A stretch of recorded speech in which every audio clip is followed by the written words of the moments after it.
My people, today's story is one that's shaking the north and truly, it's stirring emotions everywhere in Nigeria.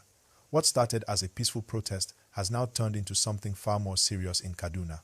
Reports coming in say tensions between some Hausa youth and Fulani groups have escalated after another round of violence linked to herdsmen attacks. This time, the people say they're tired. They've been complaining for months that herdsmen have been destroying farmlands, attacking villages, and threatening local farmers. But when the government seemed too slow to act, frustration spilled into the streets. That's when the protest started loud, angry, but at first peaceful. Now, according to multiple local accounts, what followed shocked many. A group of angry residents, reportedly from nearby Hausa communities, stormed a Fulani leader's palace in one of the areas around southern Kaduna.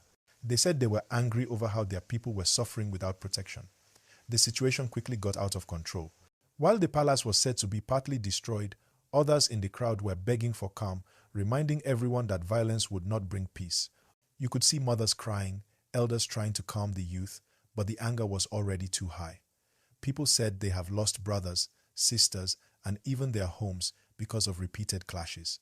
And honestly, you could feel the emotion everywhere. The streets were filled with shouting voices, "We want peace, we want justice." Some carried placards calling for an end to herdsmen violence, others calling for government intervention.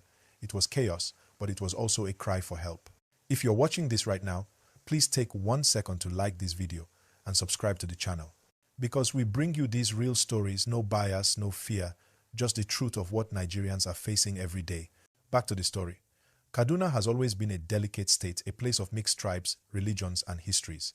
People have lived together for generations, but tension over land and grazing rights has created divisions, and now those divisions are showing again. The protests spread from one local area to another. In some places, people blocked roads, chanting, asking the governor to act fast. Security agents were seen moving around to control the crowd, but the people were determined to be heard.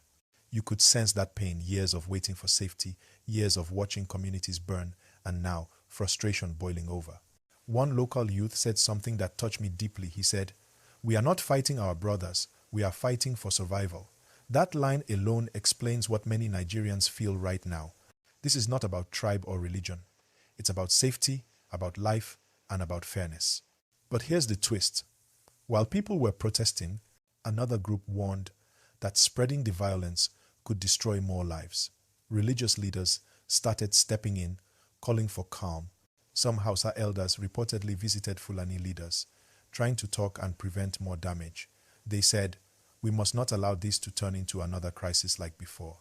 Even security reports say reinforcements were sent to prevent reprisal attacks, because once one side reacts, the other side responds, and before you know it, a small protest becomes a big crisis. If you are following the story and you care about peace in this country, please don't forget to like this video and subscribe right now. That's how you support honest news made for Nigerians. Now, as the tension continued, markets in some areas shut down early. People were scared. Some traders even said they didn't want to open the next morning until they knew it was safe. Parents rushed to pick up children from school, fearing the violence could spread. Social media went wild: videos, pictures, voice notes, some true, some exaggerated. And this is where the problem gets worse. Misinformation. When something like this happens, rumors spread faster than facts. Some posts claimed entire villages were destroyed, while others said it was just one small clash. That confusion often adds to the fear. Government officials later released a statement asking residents to stay calm. They promised investigations and said those responsible for destroying properties would be brought to justice. But on the streets, people still felt unsafe. They said, promises have been made before, yet nothing changed. Honestly, this Kaduna situation reflects a bigger issue in Nigeria, the struggle between communities trying to protect their land and herdsmen trying to survive too. Both sides have stories, both sides have losses, but when anger replaces dialogue, everyone loses. Imagine a father losing his crops after working all season, or a herder losing his cattle to retaliation. Both are humans, both feel pain, but the violence only deepens the wound. That's why many people are calling for a new kind of peace meeting, one that's real, not just speeches. Because Nigerians have heard promises for too long. What they want now is action, real security, real justice, real fairness. As this story unfolds, emotions are still high. People are watching closely, And if the authorities don't act fast, the tension could spread beyond Kaduna. Already, some nearby states are increasing security to avoid spillover clashes. Once again, my people, if you appreciate balanced reporting like this, tap the like button and subscribe.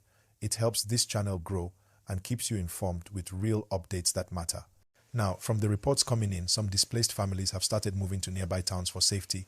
Local NGOs are providing food and temporary shelter.